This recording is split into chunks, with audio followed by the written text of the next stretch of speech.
La siembra de hoja de coca y por supuesto la producción de clorhidrato de cocaína han mantenido a Colombia desde hace ya varias décadas como uno de los principales productores, de acuerdo con la Organización de las Naciones Unidas. Este es lamentablemente el principal problema que tiene este hermoso país. Los campesinos son una pieza fundamental. Muchos de ellos no solamente son obligados, a veces hasta amenazados por los grupos de narcotraficantes para que se dediquen a sembrar y a producir. Muchos de estos se encuentran solos, aseguran que el gobierno los ha abandonado. Bienvenidos a Narcoimpacto. Soy Miguel Aquino. Comenzamos.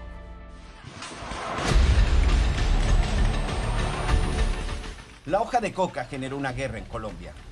Desde la década de 1990 peleaban por la planta el cártel de Medellín de Pablo Escobar, el cártel de Cali de los hermanos Rodríguez Orejuela, la guerrilla y el gobierno que intentaba contenerlos. La lucha por el control de la planta dejó en el momento más alto de violencia 80 asesinatos por cada 100.000 habitantes, el índice de homicidios más elevado del continente. Ay, mataron a un policía, está herido, Dios mío lindo. Pero la planta de coca sigue de moda. Colombia es el país número 1 en la siembra cocalera. Incluso el año pasado rompieron su propio récord. La Oficina de Naciones Unidas contra la Droga y el Delito contabilizó más de 504.000 acres de cultivo de la planta de coca. Incrementaron 43% los cultivos. El municipio de Tibú, en el norte de Santander, en la frontera con Venezuela, tiene el nivel más alto de cultivo de coca de todo Colombia, 54.363.18 acres de siembra. La guerra contra las drogas ha fracasado. Han aumentado los consumos mortales de drogas suaves, han pasado a las más duras. Le han echado la culpa a la selva y sus plantas. Han llenado de sinrazón los discursos y las políticas. Yo les demando desde aquí, desde mi Latinoamérica herida, acabar con la irracional guerra contra las drogas. Los cultivos de la planta de coca en Colombia son un gran problema.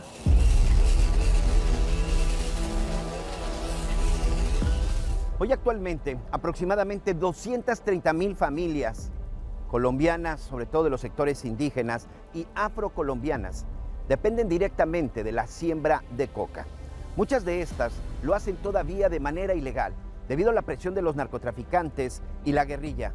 Es muy simple, es la ley del plomo. O trabajan para ellos, les prestan sus tierras o los matan. Yo creo que aquí también hay un tema de los derechos humanos y este campesino tiene derecho a ganarse la vida de alguna manera. Si el Estado no le provee un bienestar, pues él va a tratar de hacer todo lo posible por ganarse la vida. ¿Y cómo se la va a ganar? Pues llevando a cabo primero los cultivos y recoger las hojas de coca y producir la coca, pues eso les da mucho más dinero de lo que pueden ganarse como albañiles o trabajando en una construcción. Los cultivos de coca se localizan en los territorios con condiciones de alta vulnerabilidad. El 62% se concentra en Nariño, el norte de Santander y Putumayo. Colombia es el campo de cultivo más grande del mundo. Son más de 504.000 acres. Sin embargo, los campesinos son los que menos beneficio tienen.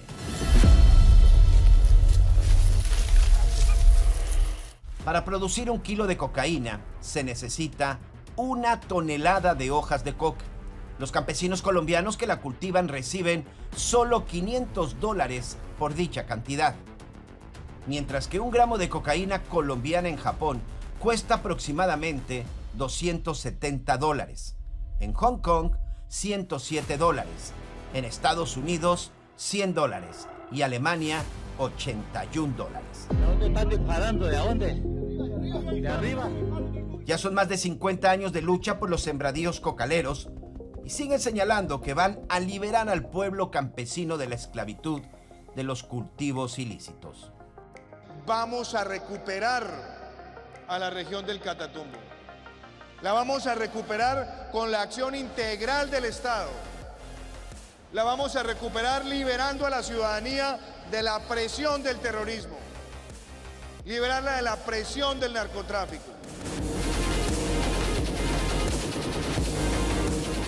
El gobierno de Colombia ordenó un despliegue de 17,000 elementos de las Fuerzas Armadas en todo el territorio cocalero para acabar con la presión de la guerrilla y el narcotráfico. Se propuso un plan de apoyo para crear nueva infraestructura vial, nuevos acueductos, electrificación de comunidades, planes de vivienda y atención a la primera infancia, todo enfocado para liberar al campesino. Y sobre todo, en 2016 se llamó al acuerdo de paz con las Fuerzas Armadas Revolucionarias de Colombia, Ejército del Pueblo, con el que se buscó acabar con el conflicto armado que surgió hace más de 5 décadas. La guerrilla depuso las armas. Sin embargo, nunca dejó a su principal fuente de financiamiento, el traslado, comercio y cobro de impuestos de la cocaína.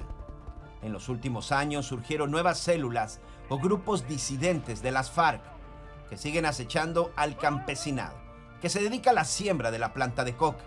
Los disidentes, que empezó con el Frente Primero, ahora se describen como el Bloque Oriental. FARC-CRIM, los elementos de las FARC que se quedaron en el mismo negocio de siempre, pero ahora no alimentando al movimiento, pero para su propia fines. Y lo más polémico, las FARC ocultas. El narcotráfico sigue. ¿Por qué? Porque la misma gente está manejando el negocio. El asedio a los campesinos sigue. Sí, la guerrilla depuso las armas, pero nunca su principal fuente de financiamiento, la coca.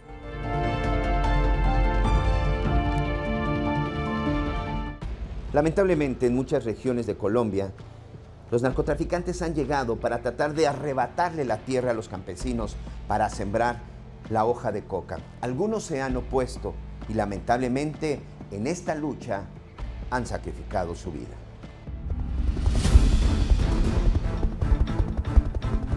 En la selva de Colombia está el primer eslabón del narcotráfico.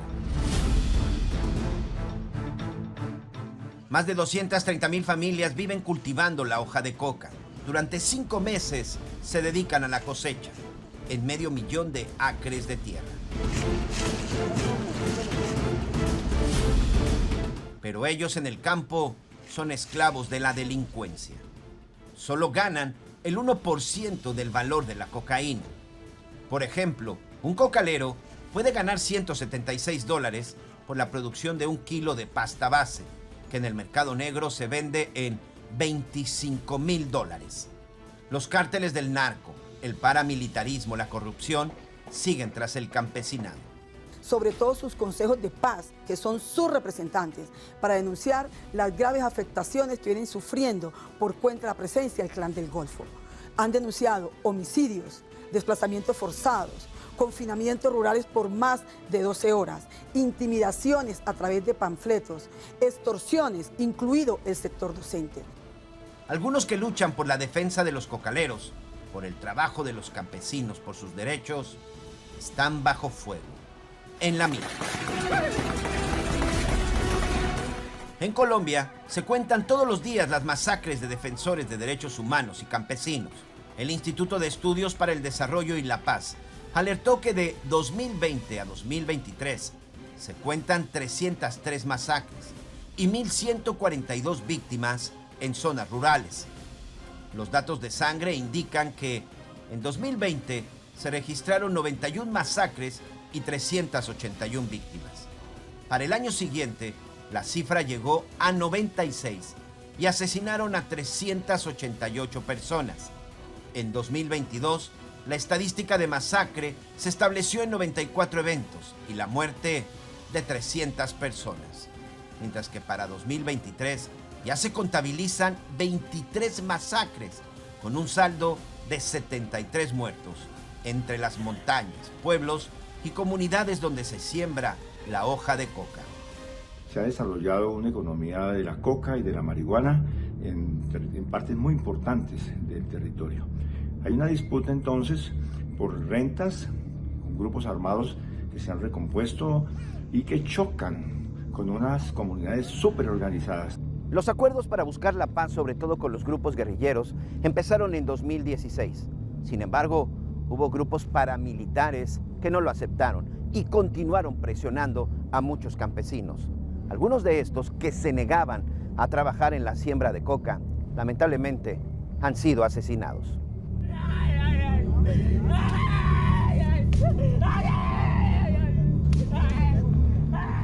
Manuel Gregorio González Segura, miembro de la Asociación Campesina del Sur de Córdoba, fue secuestrado.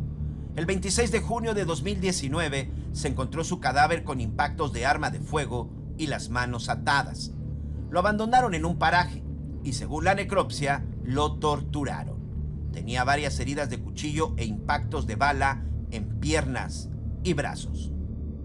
El corregimiento El Palmar, donde Manuel vivió y fue asesinado, está incluido en el sistema de alerta temprana debido a la presencia de grupos armados involucrados en el narcotráfico que buscan controlar el territorio. Manuel también era miembro de la Coordinadora Nacional de Cultivadores de Coca, Amapola y Marihuana, organización que desde la firma de los acuerdos de paz en 2016 había sufrido el asesinato de más de 30 de sus miembros. El 7 de julio de 2019, en el municipio de San José de Uré, fue decapitado Manuel Osuna Tapias, también miembro de la Asociación Campesina del Sur. El expediente del asesinato señala que un grupo armado llegó a este lugar donde vivía el líder social. Lo golpearon, lesionaron con armas de fuego y después le cortaron la cabeza, que colgaron en la puerta de su casa. Posteriormente le prendieron fuego a la construcción, hecha de madera y palma.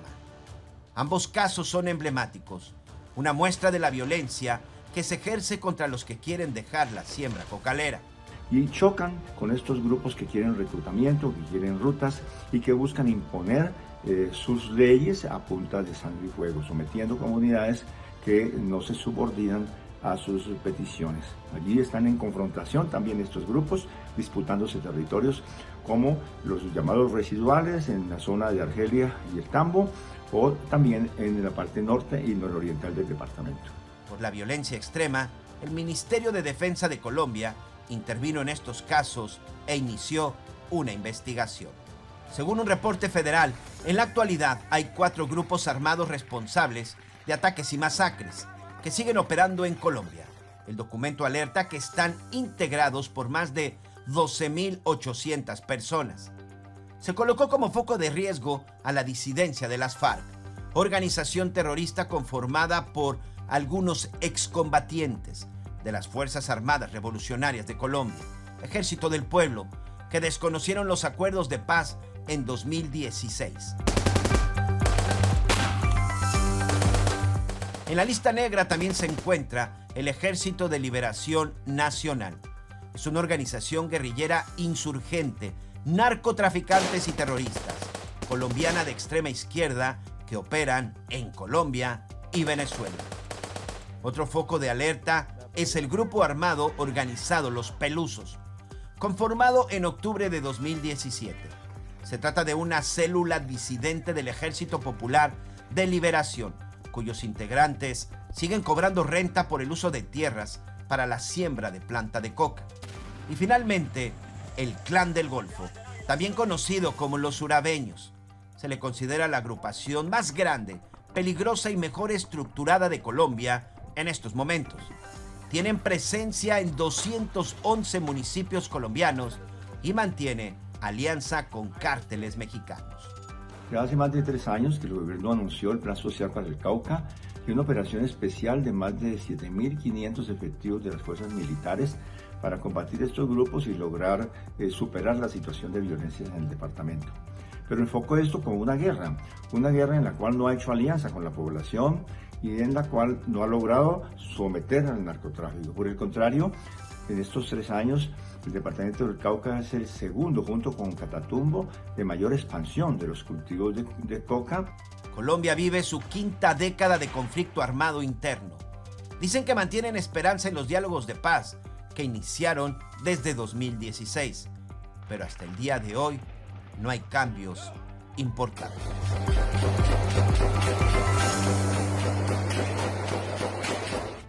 Por supuesto, una situación que pone en desventaja a muchos campesinos y a sus representantes.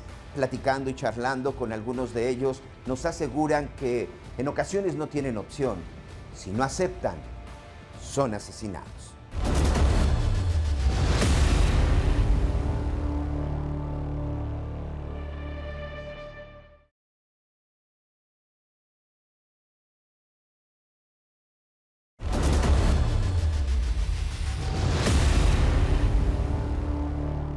Durante el 2022 en Colombia se vivió uno de los peores años, por lo menos en la última década, cuando hablamos de violencia. Hay quienes aseguran que si no se pone orden y sobre todo se actúa de manera rápida y efectiva, podrían repetirse algunas escenas que por supuesto no quieren hacerlo como en la década de los 80.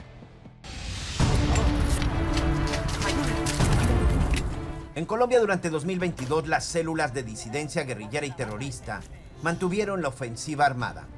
La estadística de violencia mantiene las alertas encendidas. 94 masacres se reportaron en territorio colombiano. De esos ataques se contabilizaron 354 personas asesinadas. Por temor a la muerte, por miedo a perder a su familia, más de 70,000 personas abandonaron sus casas, huyendo de la guerra. El presidente Gustavo Petro mantiene la ofensiva federal y fijó su blanco en uno de los principales generadores de violencia, el Clan del Golfo. ¡Vamos, el mortero! ¡Vamos a ¡Uy! En cumplimiento del plan de operaciones Ayacucho, tropas de la Fuerza de Tarea Conjunta Marte, adscritas a la Primera División, en el corregimiento El Paraíso, municipio de Arenal, en Bolívar, sostienen combate contra miembros de la subestructura Erlín Pino Duarte del grupo armado organizado Clan del Golfo. Y es que en Colombia cada 3 días se reporta una masacre. El departamento del Cauca fue el de mayor riesgo en seguridad para sus pobladores. Durante 2022 se reportaron 15 masacres que dejaron un saldo de 49 víctimas.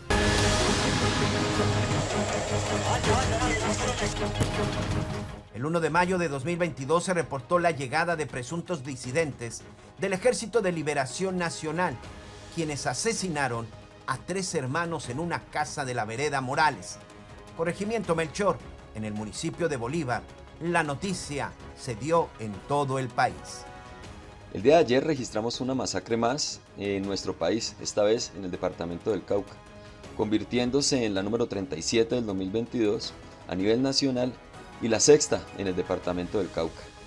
Las víctimas eran 3 campesinos, miembros de una misma familia, quienes fueron asesinados en su propia casa.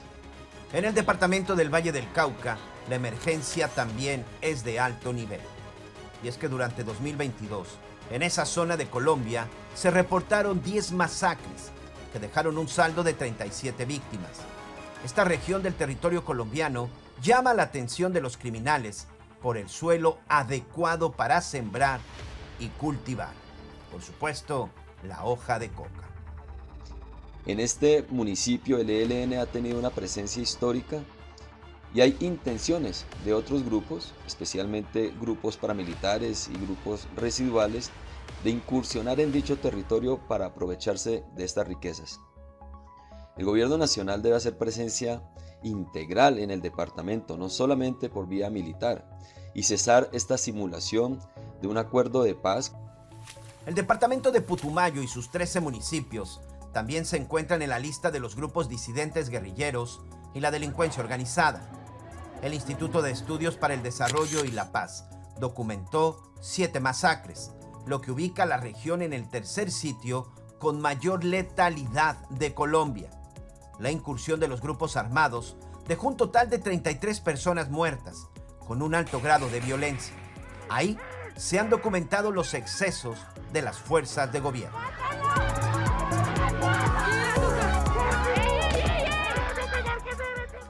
Se trata de una masacre atroz en la vereda del Remanso, en el Putumayo, en el municipio de Puerto Leguizamón. Allí más de 11 personas fueron asesinadas.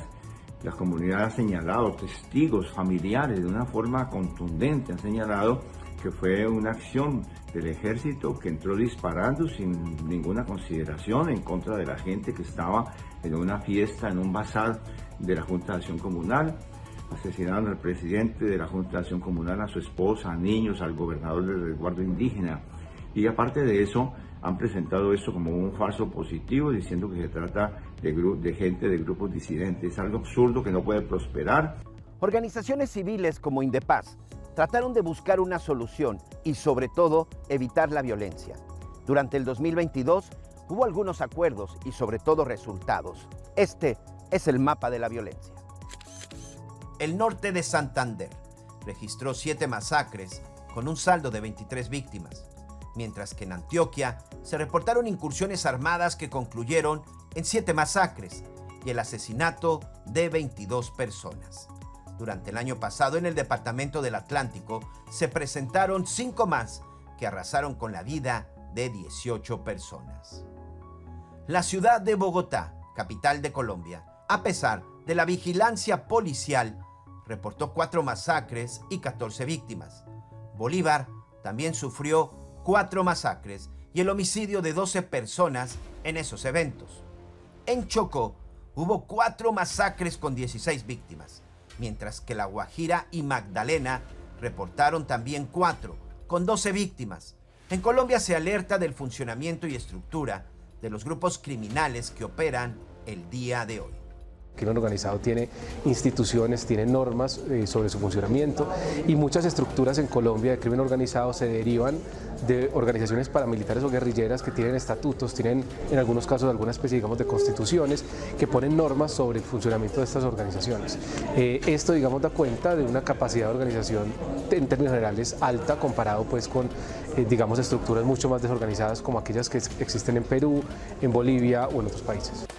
Guerrilleros, terroristas, delincuentes, narcotraficantes, asesinos, muchos de ellos se han integrado a las Fuerzas Armadas que generan violencia. Están compuestas por una gran gama de estructuras que tienen orígenes y trayectorias diversas, lo que hace difícil encajar a estas facciones bajo un mismo marco.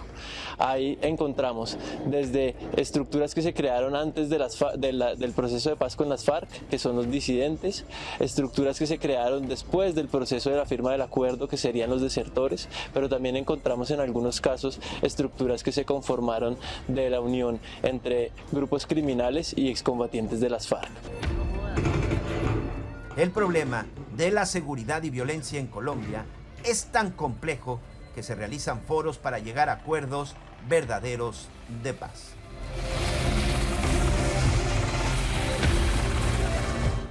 Hoy en la actualidad, la forma en la que está actuando el crimen en Colombia ha cambiado. Todavía siguen existiendo esos cárteles importantes que operan por regiones, pero en algunas zonas la situación es distinta. Han nacido las llamadas BACRIM, bandas criminales que cometen cualquier tipo de delitos.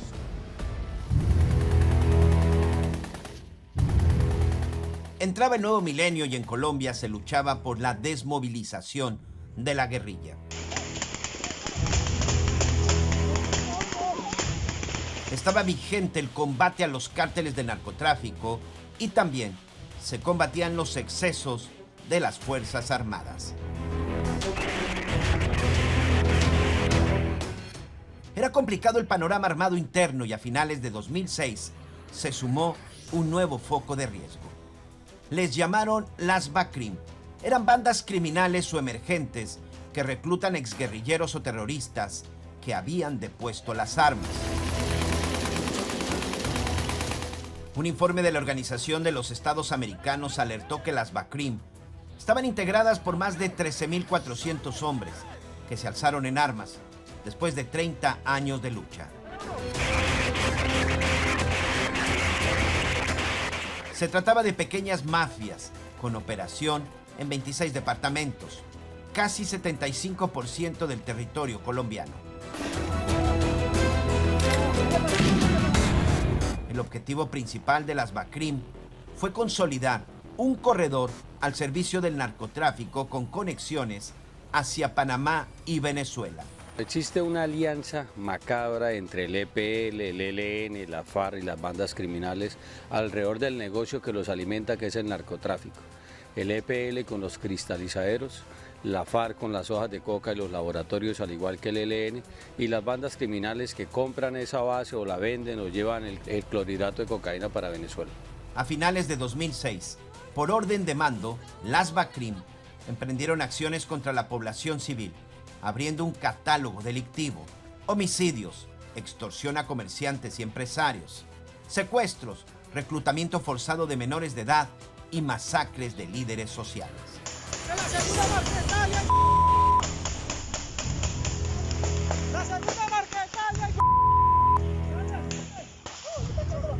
El asedio de estos criminales fue de alto nivel de violencia entre 2006 y 2010. El territorio colombiano lo habían repartido a punta de pistola. ¡Marica, necesitamos apoyo, necesitamos apoyo!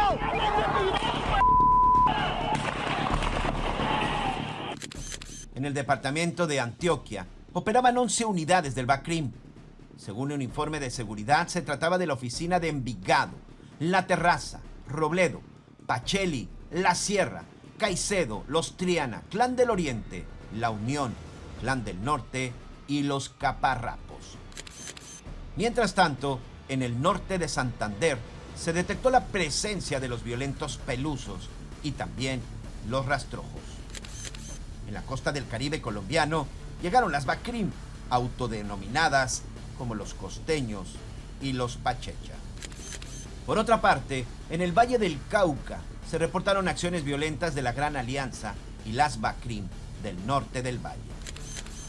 En el departamento de Chocó sembraron el terror los Chuquis, que son aliados del Clan del Golfo, y los Chacales, aliados del Ejército de Liberación Nacional. También en Putumayo se reportaron actos violentos de la Constru, mientras que en Caquetá estaba la organización criminal Los Caqueteños. Y finalmente, entre las más importantes se ubicó en Bichada y Meta a Los Puntilleros. Durante la última década, las BACRIM fueron integradas, por supuesto, en la agenda de seguridad del gobierno colombiano. Y es que las autoridades detectaron que básicamente se formaron escuadrones de la muerte, que hoy son los responsables de la violencia en las plazas que se disputan para la venta de drogas, pero también el sicariato, es decir, asesinatos por encargo. En la investigación de esta actividad criminal se encendieron las alertas por el uso de menores como asesinos. Los llaman carritos y algunos de ellos reciben pagos de poco más de $1,000 por cometer asesinatos. La mayoría de los sicarios son reclutados cuando son adolescentes. Se les identifica en las comunidades a los niños con problemas familiares o económicos y los abordan con ofertas de dinero fácil.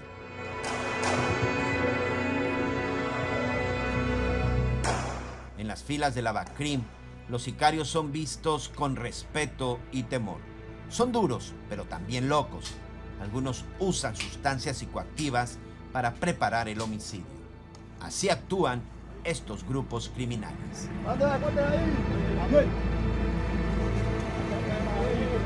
Grave, grave.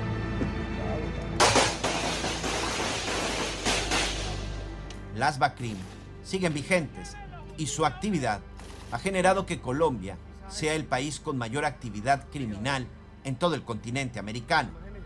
De acuerdo con el último índice global del crimen organizado, en el 2021, Colombia obtuvo 7.6 puntos de calificación, donde 10 significa que todos los aspectos de la vida social se ven afectados por el crimen que opera en ese país. ¡Por qué mi mamá! Nacho. Quédese ahí tranquilo, Nacho. Las autoridades y sobre todo algunos expertos que consultamos aseguran que a veces este tipo de organizaciones son más difíciles de combatir, sobre todo porque no se tiene plenamente identificados a los líderes o cuando detienen a uno surgen por lo menos 3 más.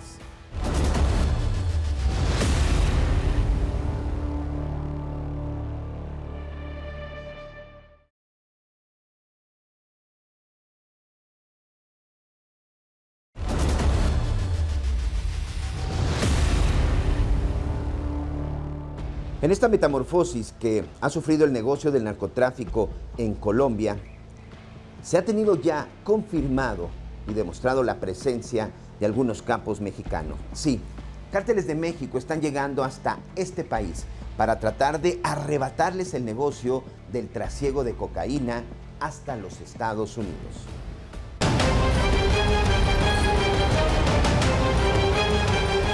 Las coordenadas indican 4 grados, 34 minutos y 15 segundos latitud norte.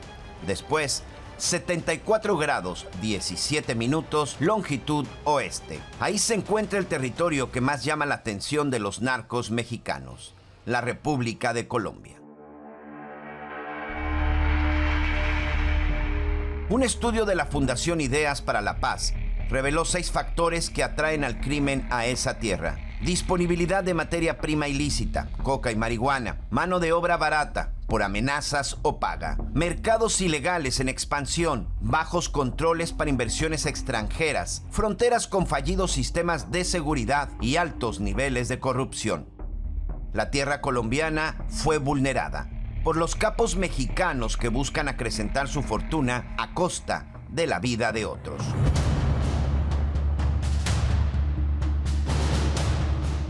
Joaquín El Chapo Guzmán es uno de ellos. Actualmente se encuentra preso en Estados Unidos, cumpliendo una cadena perpetua por narcotráfico. Durante su juicio, se ventilaron los negocios del cártel de Sinaloa y la guerrilla de las FARC. A sus órdenes, mi amigo, gusto saludarlo. Aquí estamos aún 100, lo que esté al alcance, cuenta con el apoyo por acá, por esta parte. Gracias, amigo. Aquí estoy con su familiar, me comenta la situación. Y pues yo le he puesto todas las cartas sobre la mesa donde yo le puedo colaborar, en lo que le puedo colaborar, y pues le escucho. Oiga, me dice mi sobrino. Sí, señor. Que usted tiene 6 y que si se le pagan 2.5, usted pone esas 6 allá en Guaya, Sí, ¿Es en el cierto punto, o no? Sí, en el punto de lo pongo, le doy seguridad hasta que arranque. Mire, le voy a comprar 2 y le vamos a dejar las propiedades de Simón ahí al frente y por todo lo demás.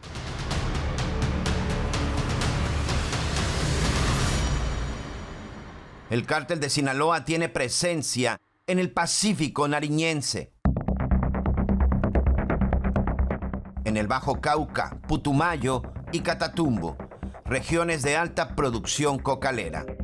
El cártel, que fuera liderado por el Chapo Guzmán, todavía hoy mantiene negocios ilícitos con la disidencia de las FARC, el Ejército de Liberación Nacional, el Clan del Golfo y las bandas criminales Los Caparros y Los Pachencha.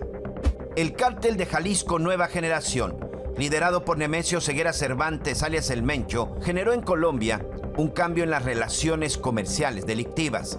Esta organización tiene una fuerte presencia en el país desde 2017. Los lugartenientes del Mencho rápidamente reemplazaron las inversiones que tenían en Colombia el cártel de los Zetas y el cártel del Golfo.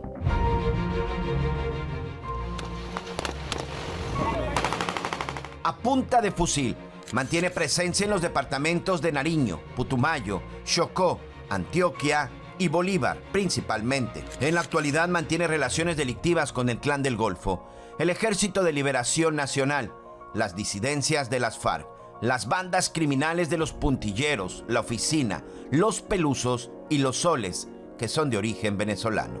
El cártel de Jalisco, poco a poco, ha ido tomando terreno y, sobre todo, muchos aliados colombianos. Desde el 2020 se ha detectado su presencia. Principalmente se dedica a financiar a sus socios, pagándoles con armas de alto poder. El también llamado Cártel de las 4 letras está distribuyendo fusiles de asalto M16, el ruso AK-47 cuerno de chivo, pistolas calibre 5.7 para atravesar chalecos blindados de policías, fusiles Barrett calibre 50 para perforar blindajes de vehículos, así como chalecos antibalas y equipo táctico de combate. Las mafias y los carteles mexicanos están llegando y están diciendo: yo te compro la producción en Colombia y yo me encargo de llevarla, porque cuando tú compras un kilo de pasta de coca, un kilo de coca en decir $1,000 en total, y lo llevas a México y lo vendes en $9,000, $10,000, y si lo logras colocar en Nueva York son $50,000. De toda la cocaína que llega a Estados Unidos, el 65% sale de Colombia. Por ello, los cárteles mexicanos siempre han deseado manejar el mercado ilícito de drogas. Incluso, hubo un capo que traicionó al máximo varón de la droga, Pablo Escobar Gaviria, el dirigente del cártel de Medellín. Se trataba ni más ni menos que de Amado Carrillo Fuentes, el Señor de los Cielos, el jefe del cártel de Juárez, quien con su osadía estuvo a punto de detonar una guerra.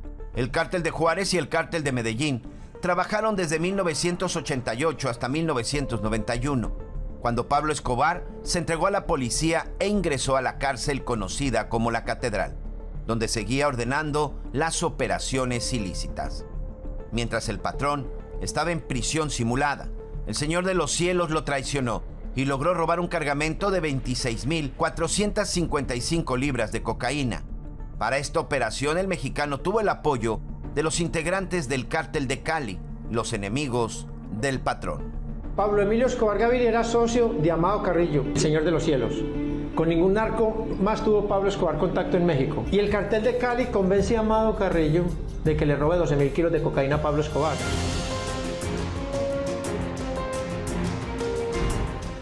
En Colombia, después de 30 años, los narcos mexicanos ya manejan las operaciones de la cocaína. Actúan como empresarios que simulan invertir en franquicias para el comercio de textiles, hidrocarburos, casas de cambio de moneda y hasta ganadería. Los capos mexicanos ya no esperan en su territorio. Ahora van a Colombia a comprar el narcolaboratorio y conseguir la cocaína al menor precio. Tienen solvencia financiera, pero llaman poco la atención. Solo creen que el dinero puede persuadir más que las balas. Ya las historias no son los carteles de Cali ni los carteles de Medellín. Ya las historias, las mafias, las tiene el Mencho, el cartel Jalisco Nueva Generación, bueno, el Chapo Guzmán, ¿sí? El cartel de Sinaloa. Todos estos carteles mexicanos son los que mandan la parada.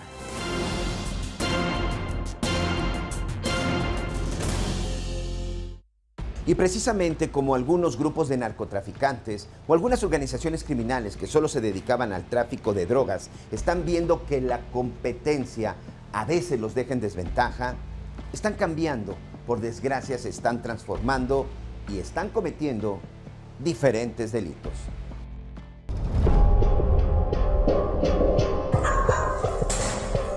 Colombia es el segundo país del mundo con los mayores índices de criminalidad.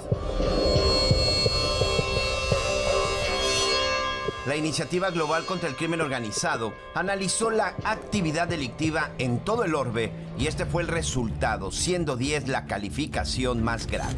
La República Democrática del Congo ocupó el primer lugar de la lista con 7.75 puntos. En segundo lugar, Colombia, con una calificación de 7.66. El tercer puesto lo ocupó Myanmar, con 7.59.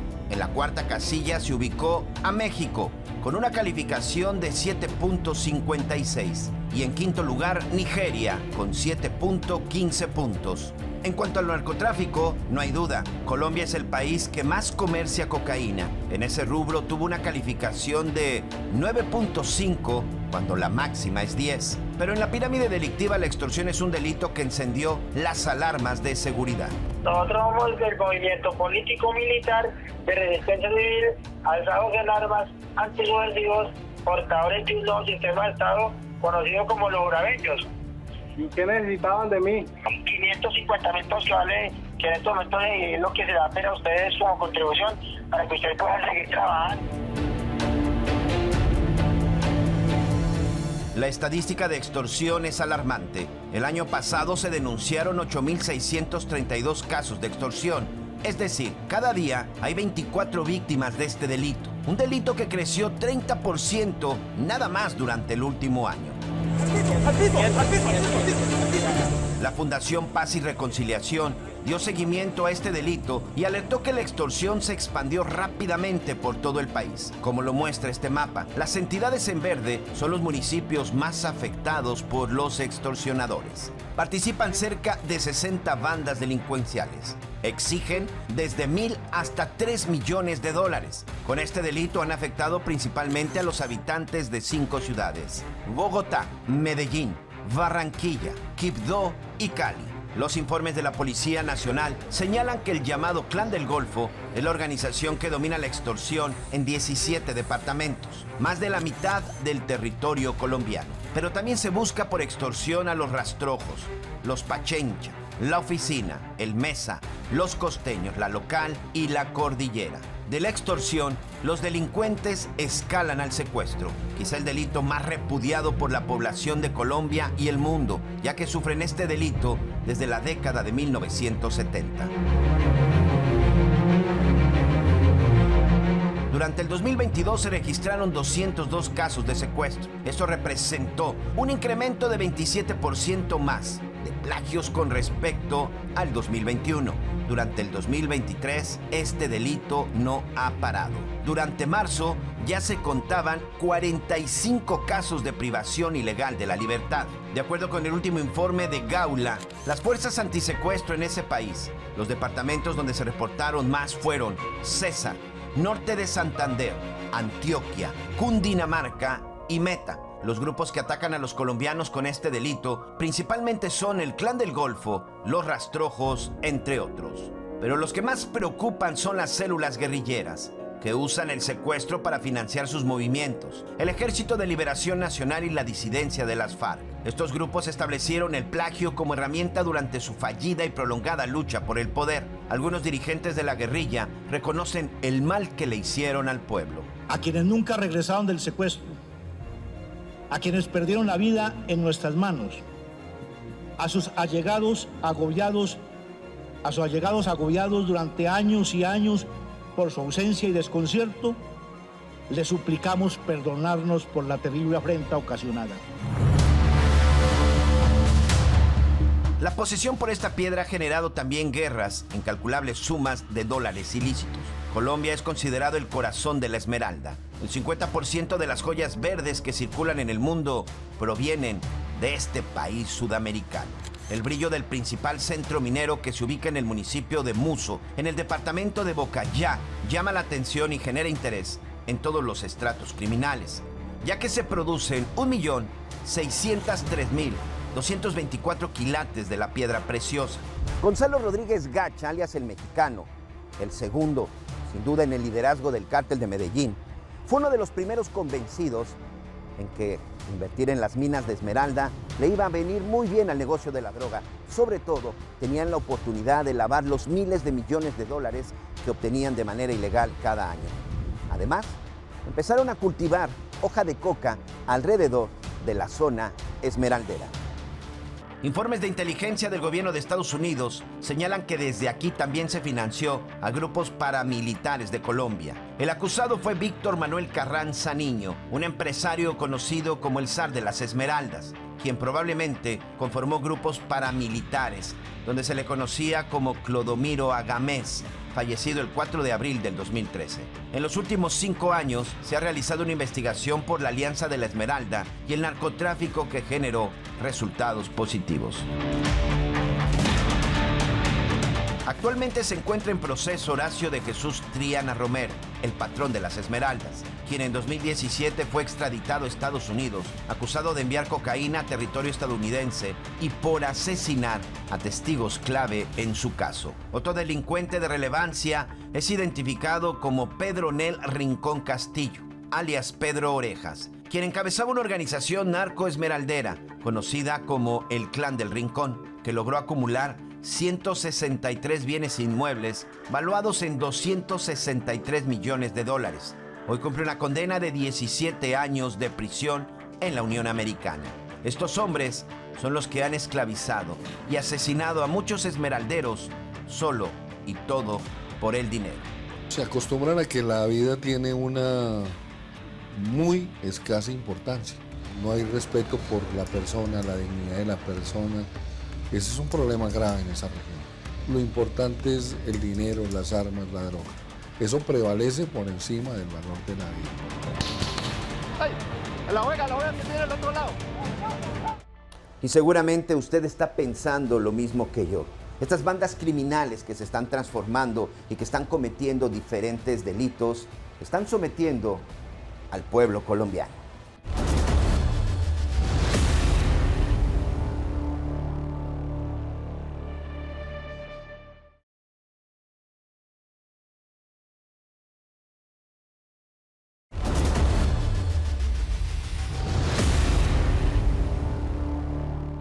Hay otra lucha muy importante que el día de hoy están enfrentando las autoridades colombianas, sobre todo en algunos lugares como Cali, Bogotá o Medellín. Es el tratar de erradicar esa imagen que se tiene de este hermoso país cuando se habla de narcotráfico.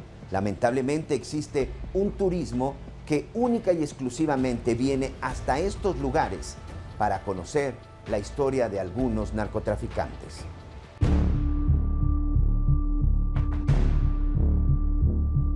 Pablo Escobar, Gonzalo Rodríguez, el mexicano, John Jairo Velázquez, el Popeye, la Hacienda Nápoles, la cárcel llamada La Catedral, el ataque al Palacio de Justicia, los autos bomba. Contra ese camino del mal, el gobierno de Colombia sigue luchando. En la ciudad de Medellín se realizan visitas a los lugares donde en la década de 1980 había ríos de sangre. En agradecimiento a la avioneta, construyó 2 vigas gigantes y las subió. Por $33 se puede recorrer la ruta del patrón, Pablo Escobar Gaviria. El anuncio señala que se descubren los lugares que marcaron la vida del fundador y líder del cártel de Medellín. Aquí a los 17 fue cuando comenzó a robar a niña de su primo Gustavo. Hay una gran fascinación con el narcotráfico y con las mafias, pero viene desde Al Capone. Las mafias, por ejemplo, de Nueva York, o con Al Pacino, el actor. Entonces, ¿qué llevan estas mafias? Llevan, obviamente, temas prohibidos, obviamente, mujeres hermosas, obviamente, aventuras. Y eso llama la atención. Y es desafortunado, pero mira que esa es la realidad. Y es que los sitios desde donde se planearon estrategias criminales hoy son expuestos como lugares turísticos. Algunos dicen que se lucra sin el permiso de los inocentes, que fallecieron a manos del narcotráfico y sus sicarios. La Hacienda Nápoles es uno de los lugares emblemáticos de ese nuevo turismo negro, el que creó la delincuencia y los capos de la droga.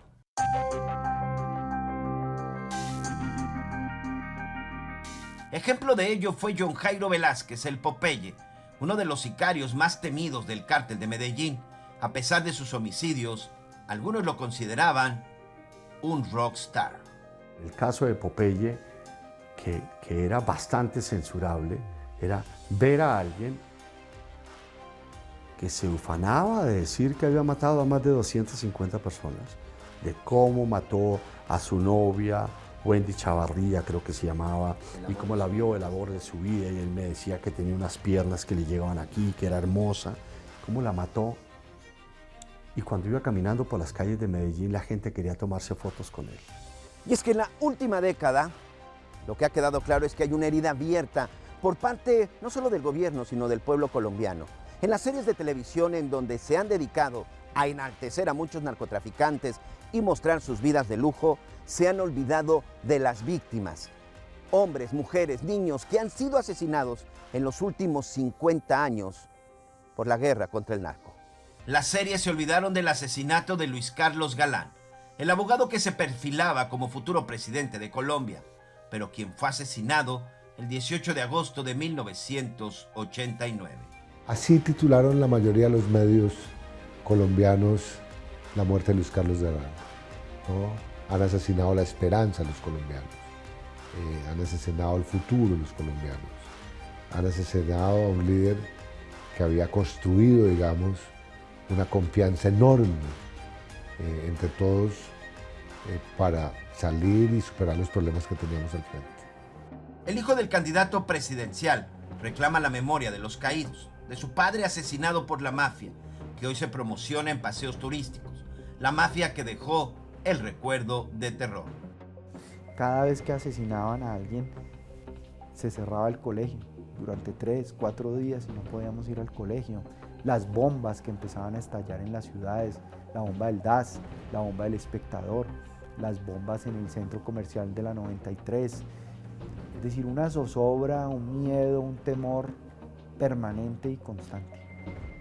Y claro, uno pensaba que eso no le iba a pasar a uno. Y cuando nos pasó, pues fue un golpe brutal. El patrón del cártel de Medellín arrastró a su familia al negocio ilícito, en el que muchos no quisieron estar, pero se crearon falsas historias de la felicidad comprada con dinero manchado de sangre. Incluso su esposa e hijos fueron rechazados por varios gobiernos cuando intentaban huir de la justicia colombiana. Les cuento mi historia, les cuento que perdí el 80% de mi familia asesinada, el 99.99% asesinado de mis amigos. Me preguntan, ¿cómo así que el 99.99%? Y les digo, no es eso lo que yo quisiera que ustedes como niños hicieran. Más bien dedíquense a estudiar para que ese dinero que ustedes ganan le vean el valor y lo puedan apreciar. En las rutas de los viajes para turistas del narco se destacan las historias de posesión, las casas, los autos, las mujeres, pero se descarta el papel de la muerte en este negocio. Estadísticas de la Policía Nacional de Colombia señalan que las personas involucradas en el narcotráfico son adultos jóvenes que no llegan a los 40 años, que no llegan a disfrutar las supuestas riquezas que recogen en el camino del mal. Porque la gente se mete y se mete y se mete y cada vez aparecen más personajes. Pablo Escobar, el Cartel de Cali, Carlos Leder, todos estos narcotraficantes que van apareciendo, Don Mario, los que van enviando a los Estados Unidos o a los que matan la policía y la DEA. Y uno dice, y siguen y siguen y siguen apareciendo. ¿Y para qué? Si al fin y al cabo, cuando uno hace reportajes sobre todos estos mafiosos, la mayoría no cumple ni 50 años de edad. ¿Será que uno quiere vivir solamente 50 años? ¡Ay! La oiga que tiene el otro lado. Hoy el reto en Colombia no es sencillo, porque es urgente que se empiecen a aplicar verdaderos programas y sobre todo acciones para terminar con la inseguridad, con la violencia. En muchas regiones colombianas, por ejemplo, de nueva cuenta como en los 80, están asesinando policías. Los expertos aseguran que es una forma de intimidar a la autoridad. Por cierto, hace unos meses hubo sucesión presidencial. Hoy una gran cantidad de colombianos confían en que muy pronto ese nuevo gobierno empiece a actuar. Tiempo al tiempo, y de esto ya estaremos comentando.